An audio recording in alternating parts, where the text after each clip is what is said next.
Hi first graders, it's Miss Tatum. I am going to read you one of our family favorites, and this is called Betty Bunny Loves Chocolate Cake.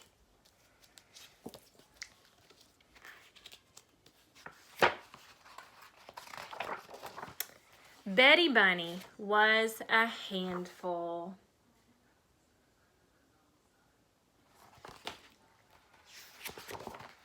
She knew this because her mother always said, "Betty Bunny, you are a handful." And her father always said, "Your mother sure is right about that." Betty Bunny knew that her mother and father loved her, and so being a handful must be very, very good. One day, after a healthy dinner of carrots, potatoes, and peas, Mother said, "Who wants dessert?" "I have chocolate cake." Betty Bunny, who was not very good at trying new things, announced, "I hate chocolate cake. Chocolate cake is yucky."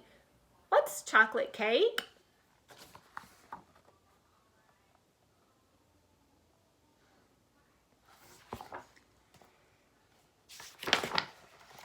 So her mother gave her a piece, and Betty Bunny tried it. It was the yummiest thing she had ever had in her mouth. "When I grow up, I'm gonna marry chocolate cake," said Betty Bunny. "You can't marry a dessert," said her brother Henry. "You could marry a baker who makes chocolate cake," added her sister Kate. "Or you could just buy your cake at the store and then you don't have to marry anyone," said their older brother Bill.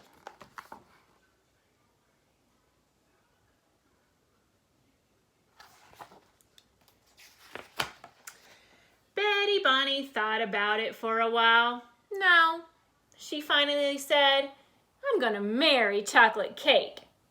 "Whatever," said Bill, "but you're gonna have really weird looking kids." That night, Betty Bunny's mother kissed her and tucked her in. "Good night, Betty Bunny. I love you," she said. Betty Bunny looked up into her mother's eyes and said, "Good night, Mommy. I love chocolate cake."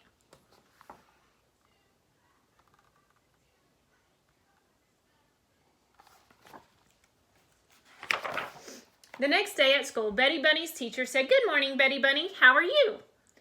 Betty Bunny said, "I'm a handful, and I love chocolate cake." Her teacher said, "A is for apple, B is for ball, C is for cat." Betty Bunny said, "A is for chocolate cake, B is for chocolate cake, C is for chocolate cake. A equals B equals C."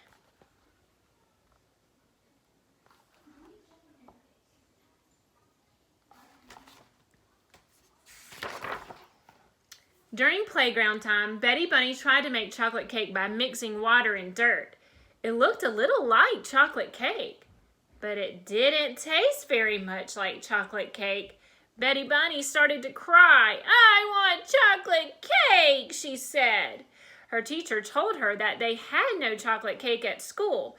Betty Bunny said, "I hate school. School is yucky."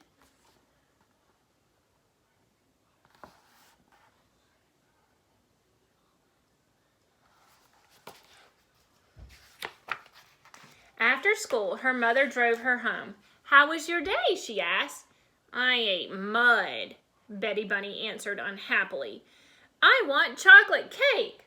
"Sometimes," her mother explained, "you can't have what you want right away. So you need to wait. And that's called having patience." "But I don't want to have patience," Betty Bunny protested. "I want to have chocolate cake." That night at dinner, her mother told Betty Bunny she could not have dessert until she ate a healthy dinner. Usually, Betty Bunny liked healthy food. Not tonight. Tonight, all she wanted was chocolate cake. Her father told her, "Don't come to me hoping to get a different answer."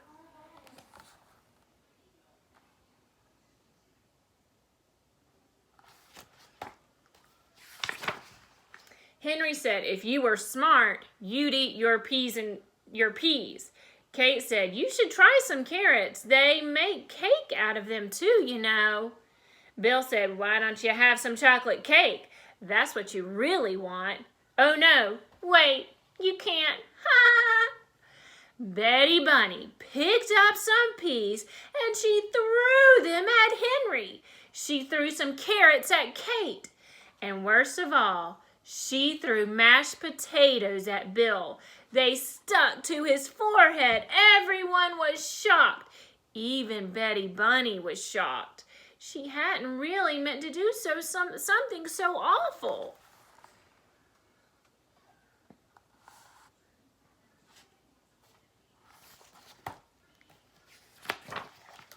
Mother was not happy that Bill had teased his sister. She was even less happy with Betty Bunny. She told Betty Bunny to go straight to bed. There would be no chocolate cake tonight. Betty Bunny screamed, "This family is yucky!" Then she screamed she was hungry, so she crammed her mouth full of peas, carrots, and mashed potatoes and ran off to bed.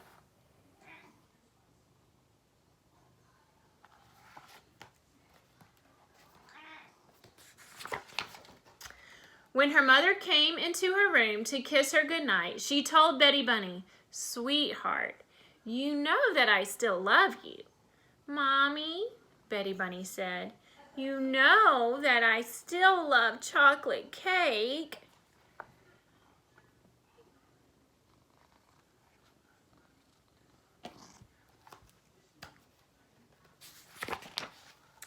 Just thinking about the cake she was not eating made her cry. Then it made her scream. Then it made her kick the wall, which hurt her foot, which made her cry all over again. "Betty Bunny," her mother said as she rubbed the little bunny's foot, "I am going to put a piece of chocolate cake on a place in the refrigerator. It will be your piece of cake, and you can eat it tomorrow after a healthy dinner.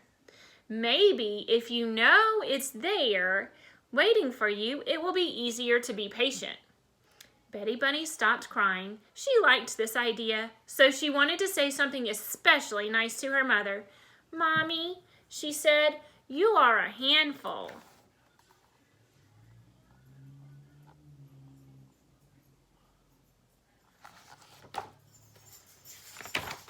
The next morning, Betty Bunny wanted to say goodbye to her chocolate cake before she left for school, so she opened the refrigerator and saw her piece of cake sitting on its plate. It looked so lonely. Betty Bunny knew that the cake would miss her all day while she was at school, so she picked it up and put it in her pocket.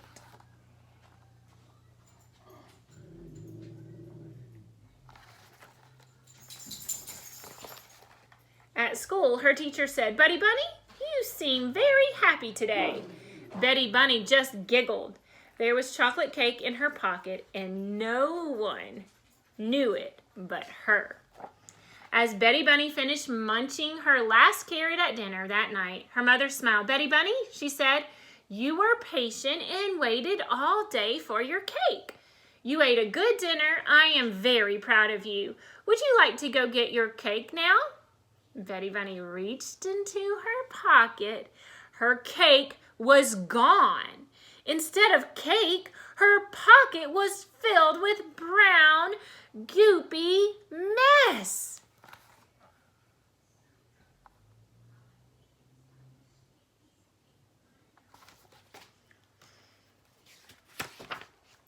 "My cake!" Henry said, "I can't believe you put cake into your pocket." Kate said, "Betty Bunny, food doesn't go in your pocket." Bill said, "Guess you can't marry that piece of cake now."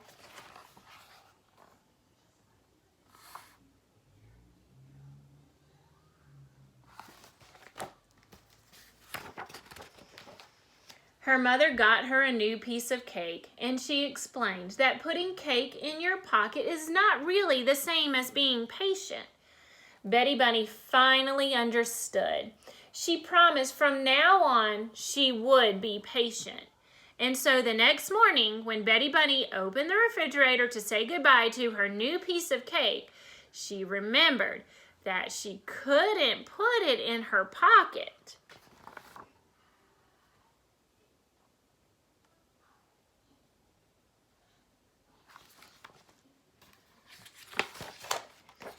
And that is why she stuffed it very carefully into her sock.